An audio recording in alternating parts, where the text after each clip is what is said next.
Hi, my name is Ajit, and I currently live in Adelaide, South Australia. I've been here for the past close to 7 years now.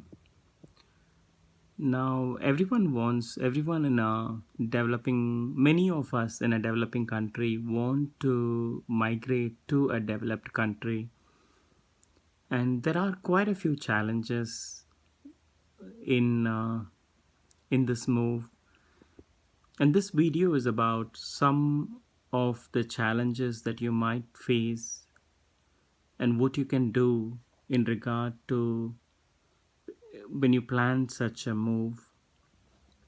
Now, the first step, the first difficulty you might face, say for example, you're moving from India to Australia, the first challenge you might face is finding information from you might walk up to a consultant trying to find information from them, and that's what I and my wife we really did, my wife and I.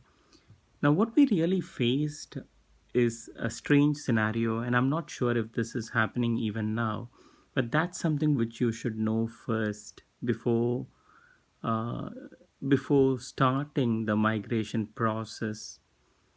Now, you will have to do quite a bit of extensive research on how things work, because most of us think that the consultant is a know it all person.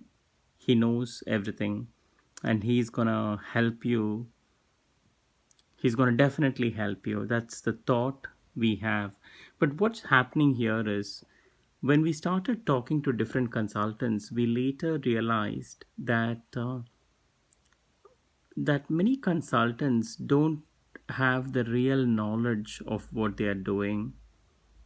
So they might be comfortable in with certain countries with certain visa processing steps, and it is not necessary that you fall under that bracket, and you should not be pushed into it without knowing what benefits you have in that particular visa type.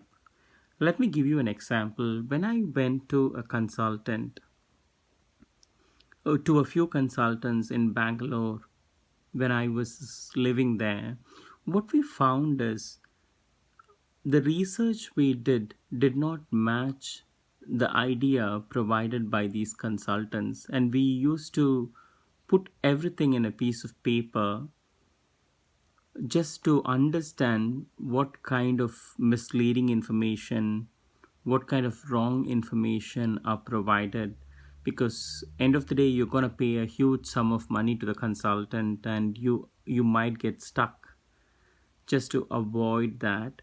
And we realized that when we had a few specific questions, they did not have a definite answer for them, and they were beating about the bush. They were giving incorrect answers.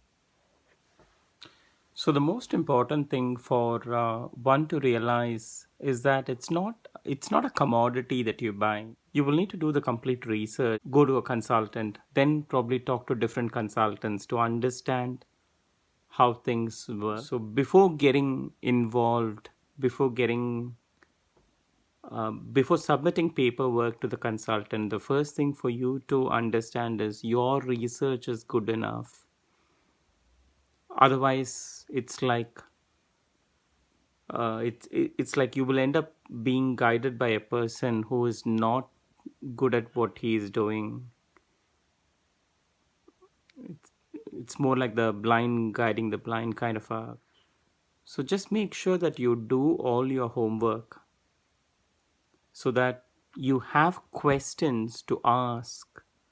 You have questions for the consultant, which will make you believe if you're dealing with the right kind of person, if he's a senior member in that organization who knows what he is doing, or if he's a person who has just joined who really doesn't know what he's dealing with, just to ensure you don't fall into any issues. I'll try to. This is just a quick snapshot of what I wanted to say. I'll try to include more things in my next video if possible. Thank you for your time.